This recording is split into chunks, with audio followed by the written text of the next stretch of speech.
So you all probably have been flooded with the news of yesterday and even today of the peace in the Middle East.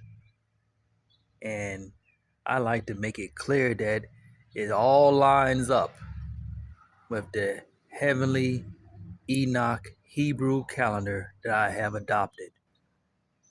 It started actually on the 11th of October as I blew the trumpet. Trump began to fly towards the Middle East. There he was in Jerusalem signing a deal with the government over there.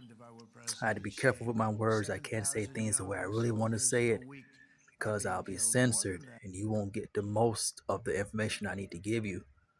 But this is all falling in line with Bible prophecy. Some of you don't believe it, some of you don't understand it. You don't know where I'm coming from. But you really do need to open your minds to what I'm telling you. When you look at Daniel chapter 11, it's all about the money, honey. Yeah, it tells you that he's going to divide the land for gain. He's going to cause them, this board of peace, to rule over many, many other nations. To what? Execute his rule and dominion to bring about peace. And by peace, he destroys many.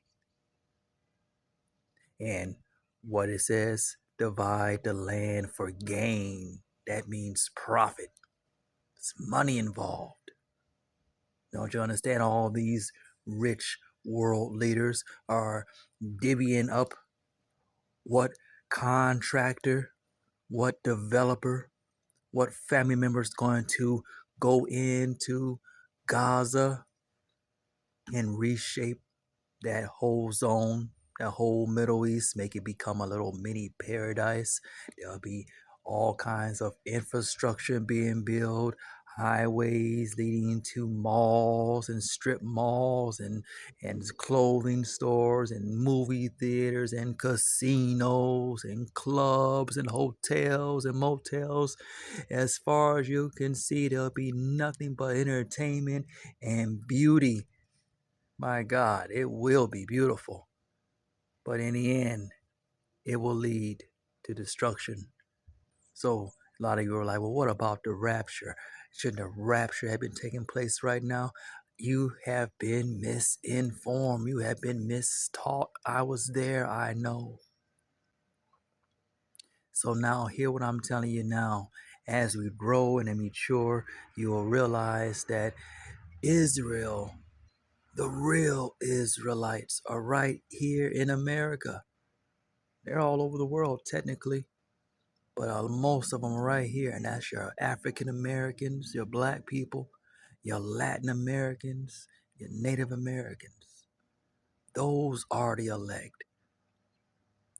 The people over there right now in that country are squatting in that land. That land belongs to me. It belongs to my ancestors. But my ancestors broke the covenant that they made with the God of creation who promised them that land. And when they did that, he said, well, you're going to be penalized for breaking this contract, and I'm going to scatter you throughout all the world. And you're going to forget who you are.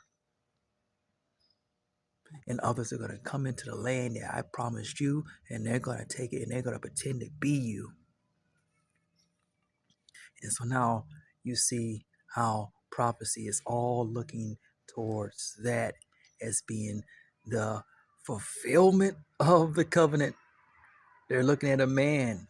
He's fulfilling the covenant that God made with Israel. He's becoming the Prince of Peace. You don't think Yahweh sees that? You don't think that angers him? Trying to masquerade as someone you're not? There's a big, big payback that's coming. And I'm urging you who's listening to me to repent, which means to stop breaking the laws. Yeah, I know your church has told you the law is done away with. but the law is done away with, then why do Paul refer to the Antichrist as the man of lawlessness? If law wasn't a big deal, why is the lawless one looked as the bad man, the big bad, the Antichrist? You see, you've missed it. It's all about the law, people. So you had to keep the laws. And if you break them laws, if you're sinning, then you need an atonement.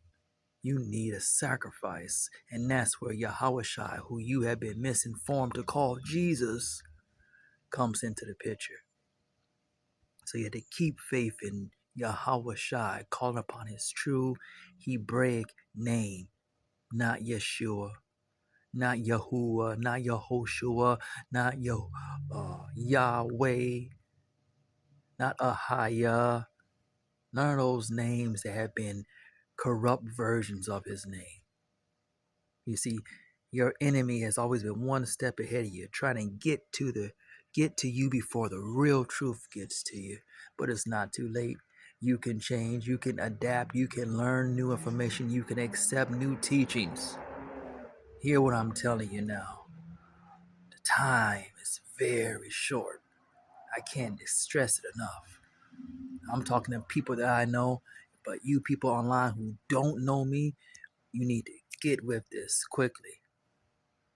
It's going to look good for a little while. You're going to think everything's perfect. And then all hell is going to break loose and it's going to be too late.